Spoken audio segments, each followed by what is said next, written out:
വിഴിഞ്ഞം കരാർ പൊളിച്ചെഴുതണോ എന്നാണ് സൂപ്പർ പ്രൈം ടൈം ആദ്യം ചർച്ച ചെയ്യുന്നത്. Shri CP John, CAG report വന്നിരിക്കുകയാണ്. അദാനിക്ക് കേരളത്തെ അടിയറ വെച്ചിരിക്കുന്നു എന്ന് വസ്തുതകൾ നിരത്തി ഈ റിപ്പോർട്ട് സാക്ഷ്യപ്പെടുത്തുകയാണ്. കേരളത്തെ ഒറ്റുകൊടുത്തു എന്ന കുറ്റബോധത്തോടെയാണോ താങ്കൾ ഇരിക്കുന്നത്? വീണ്ടും വിഴിഞ്ഞത്തിന് പാര വയ്ക്കാൻ ആരോ പുറപ്പെട്ടിരിക്കുന്നു എന്നുള്ള ഭീതിയിലാണ് ഞാനിപ്പോൾ ഉള്ളത്. കാരണം 91 മുതൽ വിഴിഞ്ഞത്തിൻ്റെ പ്രോജക്റ്റുമായിട്ട് അടുത്തുനിന്ന് കണ്ട ഒരാളാണ് ഞാൻ. അന്ന് BOT അല്ല, അന്ന് BOT ആണെങ്കിൽ ഇതുപോലെ പ്രോസസ്സൊന്നുമില്ല. അന്ന് ആന്ധ്രയിലൊരു കമ്പനിക്ക് നമ്മൾ കൊടുക്കുകയാണ് ചെയ്തത്. അവരത് നിർത്തി ശരിക്കും ചെയ്യാതെ പോയി. അത് കഴിഞ്ഞ് 96-ലെ ഗവൺമെൻറ് വന്നപ്പോൾ അത് വേണ്ടത്ര മുന്നോട്ട് കൊണ്ടുപോയില്ല. അവരുണ്ടായിരുന്നു ഇവിടെ, നമ്മുടെ കുറമംകുളത്തായിരുന്നു അവർക്ക് ഓഫീസ് ഉണ്ടായിരുന്നത്. അത് കഴിഞ്ഞ് അന്ന് ഇങ്ങനത്തെ ടെൻഡർ പ്രോസസ്സുകളൊന്നുമില്ല. ആ 5 വർഷത്തെ ഗവൺമെൻറ് കാലത്തൊന്നും നടന്നില്ല. അത് കഴിഞ്ഞ് 2001-ലെ ഗവൺമെൻറ് വന്നു. അന്നും MVR തന്നെയാണ് പഴയതുപോലെ തന്നെ തുറമുഖ മന്ത്രിയായിട്ട് വന്നത്. ആൻ്റണിയാണ് അപ്പോൾ ഉണ്ടായിരുന്നത്. അത് ഏതാണ്ട് പൂർണ്ണമായി 2005-ൽ വാസ്തവത്തിൽ വിഴിഞ്ഞത്തിന് തറക്കല്ലിടാനും ഒക്കെയുള്ള പ്രോഗ്രാം മൻമോഹൻ സിംഗിൻ്റെ ഡേറ്റൊക്കെ നോക്കുന്ന സമയത്താണ് സൈനികമായിട്ടുള്ള ഒരു മിലിറ്ററി ഒബ്ജക്ഷൻ വന്നത്. കാരണം അതൊരു ചൈനീസ് കമ്പനിയായിരുന്നു, ചൈനീസ് കണക്ഷനുള്ള കമ്പനിയായിരുന്നു. അതേ കമ്പനി പാകിസ്ഥാനിൽ ഒരു പോർട്ട് ഉണ്ടാക്കുന്നുണ്ടെന്നുള്ളതുകൊണ്ട് ഒരു മിലിറ്ററി ഒബ്ജക്ഷൻ വന്നു. സൂം ഡെവലപ്പേഴ്സ്, അതെ, XORY ഞാൻ പറഞ്ഞത്. അത് വന്ന സമയത്ത് പിന്നെ അത് നടന്നില്ല. അപ്പോഴേക്കും ഞങ്ങളുടെ ഗവൺമെൻറ് പോയി, വീണ്ടും അടുത്ത ഗവൺമെൻറ്. പക്ഷേ അടുത്ത government Achuthanandan government Nayanar government പോലെ അല്ല, വളരെ ആക്റ്റീവായിരുന്നു. വളരെ ആക്റ്റീവായിട്ട് അവർ പല ശ്രമങ്ങൾ നടത്തി. ഒരിടയ്ക്ക് ഭൂമി ഏറ്റെടുക്കൽ പ്രശ്നം ഉണ്ടായി. ഞാൻ വിശദീകരിക്കുന്നത് ഇതിനെതിരായിട്ടുള്ള ക്യാമ്പയിനെ കുറിച്ചാണ് ഞാൻ പറഞ്ഞത്. അത് നടന്നില്ല. അത് പിന്നെ പല കാര്യങ്ങൾ മോഡൽസൊക്കെ മാറ്റിക്കൊണ്ട് നടന്നില്ല.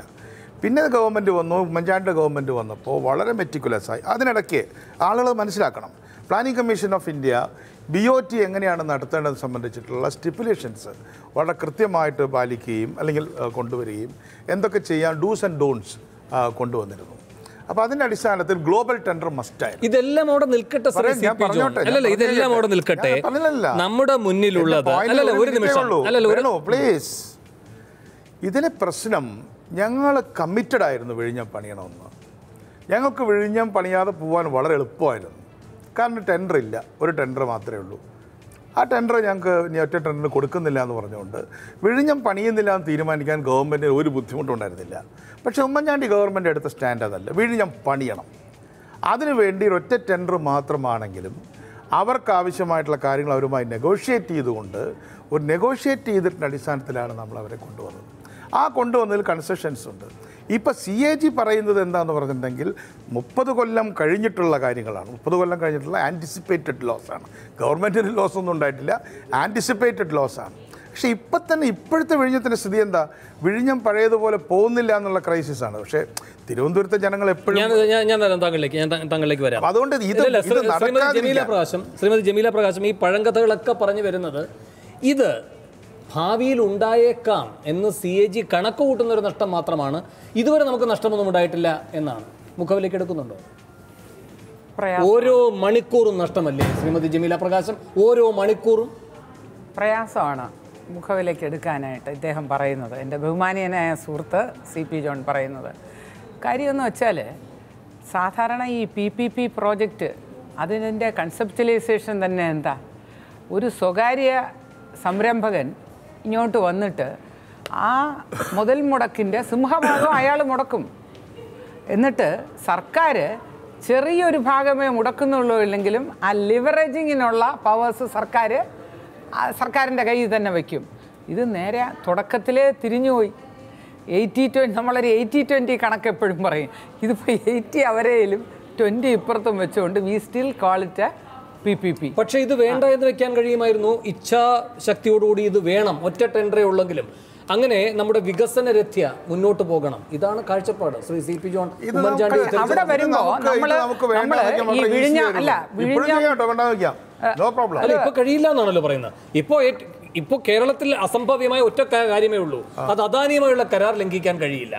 താങ്കൾക്ക് തുടരാം. എനിക്കതിൽ പറയാനുള്ള കാര്യം എന്ന് പറഞ്ഞാൽ അതിന് താങ്കൾ നേരത്തെ ചോദിച്ച ചോദ്യത്തിന് ഉത്തരം പറയണമെങ്കിൽ നമ്മൾ വിഴിഞ്ഞം പദ്ധതി എന്നൊക്കെ അങ്ങ് വിടണം. നമ്മൾ ആ ബേസിക് ഇക്കണോമിക് ക്വസ്റ്റ്യൻ, ആ ഫിനാൻഷ്യൽ മാനേജ്മെന്റിന്റെ ക്വസ്റ്റ്യൻ ആൻസർ ചെയ്യണം. ആർക്ക് വേണ്ടി വികസനം, ആർക്കാണ് ഇതിന്റെ ഫലം കിട്ടുന്നത്? പൊതുവായ കാര്യങ്ങളിലേക്ക് പോയി.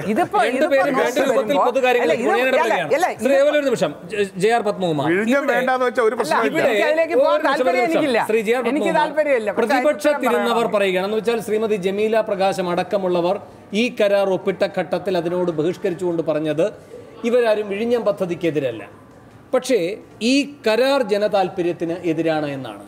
അവർ അധികാരത്തിൽ വരുന്നതിൻ്റെ മുന്നോടിയായി തെരഞ്ഞെടുപ്പ് ഘട്ടത്തിൽ തന്നെ പക്ഷെ പിണറായി വിജയൻ പറഞ്ഞത് ഞങ്ങൾ അധികാരത്തിൽ വന്നാലും ഈ കരാർ റദ്ദാക്കാൻ കഴിയില്ല എന്ന്. ഇവിടെ ഇപ്പോൾ ഈ സർക്കാരിൻ്റെ നിലപാടും അതാണ്. പക്ഷേ ഈ CAG റിപ്പോർട്ട് എന്ന് പറയുന്നത് ഈ സർക്കാരിനെ ചില കാര്യങ്ങൾ ചെയ്യാൻ നിർബന്ധിതമാക്കേണ്ടതല്ലേ? ഇല്ല, സംസ്ഥാന താല്പര്യങ്ങൾക്ക് വിരുദ്ധമായി ഇതിൽ ചില കാര്യങ്ങൾ നടന്നിട്ടുണ്ട് എന്ന് CAG പറഞ്ഞാൽ ഒരു ഭരണഘടനാ സ്ഥാപനം എന്നുള്ള നിലയിൽ നമ്മളത് മുഖവിലേക്ക് എടുക്കുകയും അത് റെക്ടിഫൈ ചെയ്യാൻ എന്താ ഈ ഗവൺമെൻറ് ചെയ്യാൻ കഴിയും എന്നുള്ളതാണ് പരിശോധിക്കേണ്ടിയിരിക്കുന്നത്. അല്ലാതെ ഞങ്ങൾക്കൊരിക്കലും ഇതിൽ നിന്ന് പുറകോട്ട് പോകാൻ കഴിയില്ല. നിങ്ങൾക്ക് അങ്ങനെ ചൂണ്ടിക്കാട്ടാൻ കഴിയുന്ന ഒരു സ്വന്തം മാതൃകയുണ്ടോ? ഇപ്പോൾ ഉദാഹരണത്തിന് ഗുജറാത്തിൽ അദാനി ഏറ്റവും കൂടുതൽ ലാഭം ഉണ്ടാക്കിയ ഒരു സ്ഥലമാണല്ലോ. ഇപ്പോഴത്തെ പ്രധാനമന്ത്രി അന്ന് മുഖ്യമന്ത്രിയുമായിരുന്നു. അവിടെയും വന്നു 2014 CAG റിപ്പോർട്ട്. 25,000 കോടിയുടെ നഷ്ടമാണ് ഖജനാവിനും ജനങ്ങളുടെ താല്പര്യങ്ങൾക്കും എതിരായി ഉണ്ടായത് എന്നാണ് CAG റിപ്പോർട്ട്. 3 കമ്പനികൾക്ക്, അദാനിയുടെ കമ്പനി, SR, അതുപോലെ തന്നെ റിലയൻസ്. ഗുജറാത്ത് എന്തെങ്കിലും വ്യത്യാസം വരുത്തിയതായി നമ്മുടെ മുന്നിൽ അങ്ങനെയല്ലല്ലോ. നമ്മുടെ ഈ സംസ്ഥാനത്ത് ഈ പ്രോജക്റ്റിനെ കുറിച്ച് നമ്മൾ ചർച്ച ചെയ്തുകൊണ്ടിരിക്കുമ്പോൾ ഞാൻ പറഞ്ഞതൊരു പ്രധാനപ്പെട്ട ഒരു കാര്യം, ഇവിടെ കേരളത്തിൽ ഇതേപോലെ ഒരു കരാർ നേരത്തെ ഒപ്പിട്ടിട്ടുണ്ടായിരുന്നല്ലോ സ്മാർട്ട് സിറ്റിയുമായി. അന്ന് അടുത്തൊരു ഗവൺമെൻറ് വന്ന സമയത്ത് വളരെ ഗൗരവമായിട്ട് അത് പഠിക്കുകയും അതിൽ ചില മാറ്റങ്ങൾ വരുത്താൻ മുന്നോട്ട് വരികയും ചെയ്തിട്ടുണ്ട് സംസ്ഥാന താല്പര്യങ്ങൾ വെച്ചിട്ട്. അപ്പോൾ ഈ വിഴിഞ്ഞം തുറമുഖത്തെക്കുറിച്ച് നമ്മൾ പരിശോധിച്ച് നോക്കുമ്പോൾ ഈ 2 മുന്നണികളും കഴിഞ്ഞ കുറേ കാലമായിട്ട് ഈ വിഴിഞ്ഞം പ്രോജക്റ്റിനെ ഈ അവസ്ഥയിൽ കൊണ്ട് എത്തിച്ചതിന് ഉത്തരവാദിത്വമുണ്ട്. അതിന് ഒഴിഞ്ഞു മാറാൻ പറ്റില്ല. ഇദ്ദേഹം നേരത്തെ ബഹുമാന്യനായ സുഹൃത്ത് CP ജോൺ പറഞ്ഞൊരു കാര്യം, കുറേ കമ്പനികളുടെ കാര്യം പറഞ്ഞു. അന്ന് അവസാനം ചെന്ന് നിന്നത് ബെൽപ്സൺ കമ്പനിയിലാണ്, ഒരു ഓസ്ട്രേലിയൻ കമ്പനി. അന്ന് തുറമുഖമൊക്കെ പണിത് പരിചയമുള്ളൊരു കമ്പനിയാണ്. അവരന്ന് ആവശ്യപ്പെട്ട എത്ര? ഞങ്ങൾക്കിത് ബിൽഡ് ചെയ്ത് ഓപ്പറേറ്റ് ചെയ്ത് ലാഭത്തിലേക്ക് എത്തുന്നതിന് വേണ്ടിയിട്ട് 421 കോടി രൂപ ഗവൺമെൻറ്റിൽ നിന്നൊരു സഹായം തരണം, എന്നാൽ ഞങ്ങൾ ബിൽഡ് ചെയ്യാമെന്ന് പറഞ്ഞുകൊണ്ട് വന്നതാണ്. അന്ന് ഈ 421 കോടി രൂപ കൊടുക്കാൻ മടിച്ചതാണ്. അന്ന് ഉമ്മൻചാണ്ടിയുടെ കാലഘട്ടത്തിലാണ്. അല്ല, അത് ഞാൻ പറഞ്ഞോട്ടെ. അതാണ് ആ സ്ഥാനത്താണ് ഇന്ന് 20% സംസ്ഥാനവും 20% സെൻട്രലും കൂടെ കൊടുത്ത് BJP അവസ്ഥയിൽ വന്നിട്ട് 1600 കോടി രൂപ കൊടുക്കേണ്ടി വരുന്നത്. കേന്ദ്രം കൊടുക്കുന്ന പൈസ തിരിച്ചു കിട്ടും. ക്വസ്റ്റ്യൻ ചോദിക്കാം ഞാൻ ഈ എല്ലാ കമ്പനികളും ഓസ്ട്രേലിയയോ അമേരിക്കയോ ലാറ്റിൻ അമേരിക്കയോ ഏതോ ആവട്ടെ, ഇത് ഗ്ലോബൽ ടെൻഡർ ചെയ്തതല്ലേ? ഇത്രയും ഭയങ്കര ലാഭമുള്ള ഒരു കാര്യമാണെങ്കിൽ വൈദ്യുതിക്കാം അവർ. അല്ലല്ല, അതിലൊരു പ്രശ്നമുണ്ട്. ഞാൻ ഒരു കാര്യം ചോദിച്ചത്, അതിൽ ചില താല്പര്യങ്ങളുണ്ട്. ഉദാഹരണം, കമ്പനി നിൽക്കുമ്പോൾ അന്ന് അദാനിയുണ്ട്. അന്ന് അദാനിക്ക് ചിദംബരം സാങ്ഷൻ കൊടുത്തില്ല. കാരണം ഇവിടെ സെക്യൂരിറ്റി പ്രോബ്ലം ഉണ്ടെന്ന് പറഞ്ഞിട്ട് ഒരു മാസം കഴിഞ്ഞപ്പോൾ അദാനിയുമായിട്ട് പത്മകുമാർ ഒരു ബന്ധമില്ല. തെറ്റിദ്ധാരണ വരുത്തരുത്. അദാനിന്റെ അന്ന് 2005 അദാനി ഒന്നാമത് ഇത്ര വലിയ കമ്പനിയുമല്ല. അത് മാത്രമല്ല, ഞാൻ അതല്ല പറഞ്ഞത്. ഇവിടെ സെക്യൂരിറ്റി പ്രശ്നം വെച്ചിട്ട് പെർമിഷൻ നിഷേധിച്ച ഒരു മാസം കഴിഞ്ഞപ്പോൾ ചിദംബരം അനുവാദം കൊടുത്തു. ടെൻഡറിൽ പങ്കെടുക്കുന്നതിന് ആർക്കും തടസ്സം ഉണ്ടായിരുന്നില്ല. എന്തുകൊണ്ട് ടെൻഡറിൽ പങ്കെടുത്തില്ല? ശരി, ഇല്ല, നിങ്ങൾ ഓരോ ഘട്ടത്തിൽ ഓരോ സംഭവങ്ങൾ എടുത്ത് ഇതിൽ നിന്ന് രക്ഷപ്പെടാൻ നോക്കുകയാണ്. ഇപ്പൊ നെഗറ്റീവ് ടെൻഡറിന് വരെ ഈ കേരളത്തിൽ LDF സർക്കാരിന്റെ കാലത്ത് വന്നതാണ്. ഒരു കമ്പനി നെഗറ്റീവ് ടെൻഡർ എന്ന് വെച്ചാൽ സർക്കാരിന് ഇങ്ങോട്ട് പണം നൽകുന്ന സംവിധാനം. ഒരു നിമിഷം, തീർച്ചയായിട്ടും 115 കോടി തരാമെന്ന് പറഞ്ഞുകൊണ്ട് ലാൻഡ്കോ കൊണ്ടപ്പള്ളി നെഗറ്റീവ് ടെൻഡറിലേക്കാണ്. എന്തുകൊണ്ട് അവർ പങ്കെടുത്തില്ല? ഗ്ലോബൽ ടെൻഡറിൽ അവർ ഗ്ലോബൽ മീറ്റ് സംഘടിപ്പിച്ചു. 40 കമ്പനികൾ വന്നു. 40 കമ്പനികൾ വന്നു. ഗ്ലോബൽ ടെൻഡറിൽ അദാനിയേക്കാൾ കുറഞ്ഞ. ഞാൻ അങ്ങയോടൊന്ന് ഇടപെട്ട് ഒരു കാര്യം പറഞ്ഞോട്ടെ. ഈ ലാൻഡ്കോ കൊണ്ടപ്പള്ളിക്ക് ഈ പറയുന്ന ടെൻഡർ കിട്ടിയപ്പോൾ ഇവിടെ നിന്നുള്ള അംഗീകാരവും കിട്ടി, കേന്ദ്രത്തിന്റെ അംഗീകാരവും കിട്ടി. സാർ, ഇത് രണ്ടും കിട്ടി സാർ. പിന്നെ എന്റെ സൂം ചോദ്യം അതല്ല. അല്ലല്ലോ, ഒരു നിമിഷം. അല്ല, അപ്പൊ പിന്നെ അത് അല്ലല്ലോ, ഒരു ശരിയല്ല. നിമിഷം, ഒരു നിമിഷം. സൂം കോടതിയിൽ പോയത് കൊണ്ടാണ് ലാൻഗോ കൊണ്ടപ്പള്ളി പിന്മാറിയത്. ഒരു നിമിഷം. അവിടെ അപ്പൊ ആരാണ് ഉത്തരവാദി എന്നാണ് ചോദിക്കുന്നത്? സൂമാണോ ഉത്തരവാദി? അത് ഏത് കാലത്താണ്? സൂമാണോ? ഇടതു മുന്നണിയുള്ളപ്പോഴാണ് ഞാൻ ഇടതുമുന്നണിക്ക് വേണ്ടി സംസാരിക്കുന്നത്. വേണ്ട, പറഞ്ഞില്ല. നിങ്ങൾ പറയുന്നു JR ചൂണ്ടിക്കാട്ടിയ കമ്പനി വന്നപ്പോ ഗ്ലോബൽ ടെൻഡർ ഉണ്ടായിരുന്നോ? നിങ്ങൾ ആരും ഉണ്ടായിരുന്നില്ലല്ലോ എടുക്കാൻ. നിങ്ങൾ കൊണ്ടപ്പള്ളിയുടെ കാലമൊന്നും ഞങ്ങളുടെ കാലത്തുള്ള അനാദികാലം മുതലാണ്. 91 തൊട്ട് കൃത്യമായിട്ട് പറഞ്ഞു തുടങ്ങി. ഇതിന് ഒരു നൂറ്റാണ്ടിന് മുൻപുള്ള സങ്കല്പമുണ്ട്.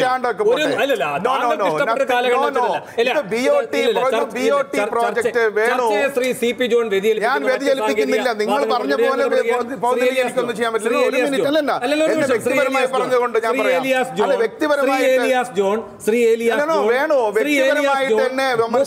കൊല്ലം നിൽക്കേണ്ട ഒരു കരാറ് 40 കൊല്ലമാക്കുക വഴി 29,000 കോടിയുടെ ലാഭം അദാനിക്കുണ്ടാകും എന്ന് പറയുന്നത് ഒരു സാങ്കല്പിക കണക്കാണ്.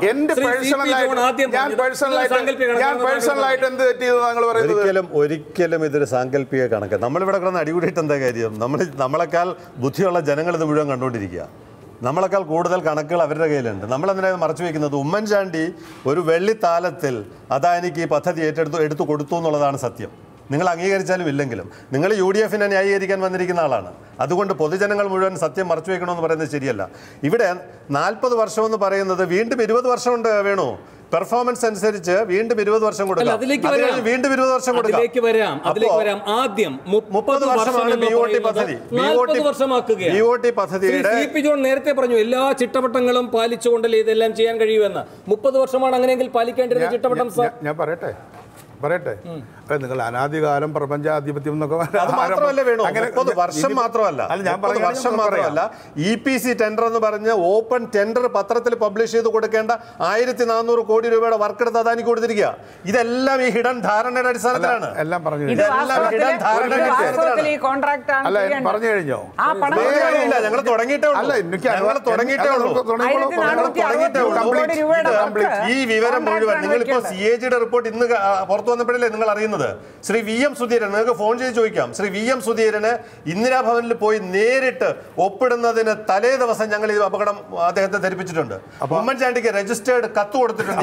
ഇതിന്റെ പുറകിൽ ആളുണ്ട്. നിങ്ങളുടെ ആളുകൾ ഇതിന്റെ പുറകിലുണ്ട്. ഇത് മുഴുവൻ ധരിപ്പിച്ചാലും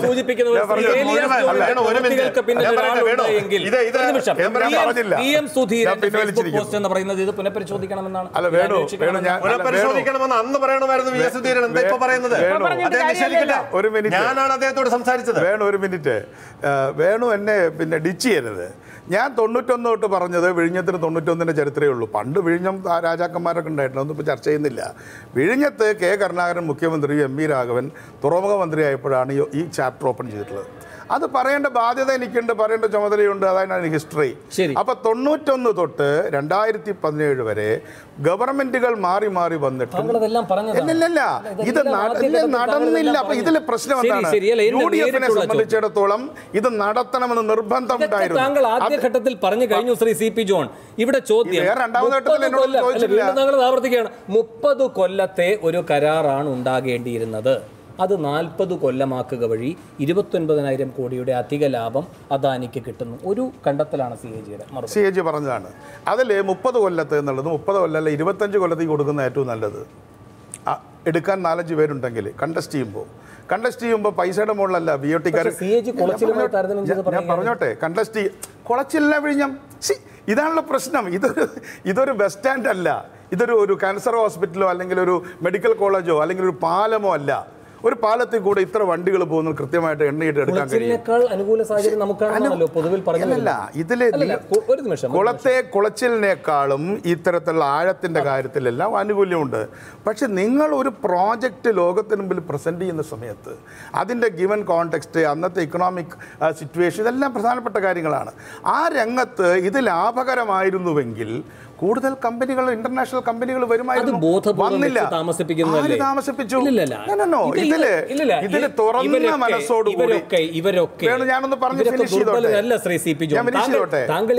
താങ്കൾ എന്താണ് പറഞ്ഞു വരുന്നത്? വിഴിഞ്ഞം എന്ന് പറയുന്നത് ആദായകരമല്ല, നമുക്ക് ലോകത്തിന് മുന്നിൽ അവതരിപ്പിക്കാൻ കഴിയുന്നതല്ല, പിന്നെ ഗ്ലോബൽ ടെൻഡറിൽ ആരും വരാതിരിക്കുന്നു എന്ന് പറയുമ്പോൾ ഈ കമ്പനികൾ എല്ലാവരും എന്താണ് പറയേണ്ടത്? ഇങ്ങോട്ടേക്ക് തിരിഞ്ഞു നോക്കിയില്ല. അദാനി ഒരു വിശാല മനസ്കനായോണ്ട് നമ്മളെ സംരക്ഷിക്കാൻ വന്നു. അദാനിയെ തീർച്ചയായിട്ടും നമ്മൾ മൂവ് ചെയ്തിട്ടുണ്ട്. ഞാനത് അഡ്മിറ്റ് ചെയ്യണമല്ലോ. അദാനിയുമായിട്ട് ഒരു മിനിറ്റ്, അദാനിയുമായിട്ട് ഇൻഫോർമൽ ടോക്സ് നടന്നിട്ടുണ്ട്. ക്ലിയർ അല്ലേ? ഇൻഫോർമൽ ടോക്സ് ആരും വന്നില്ല.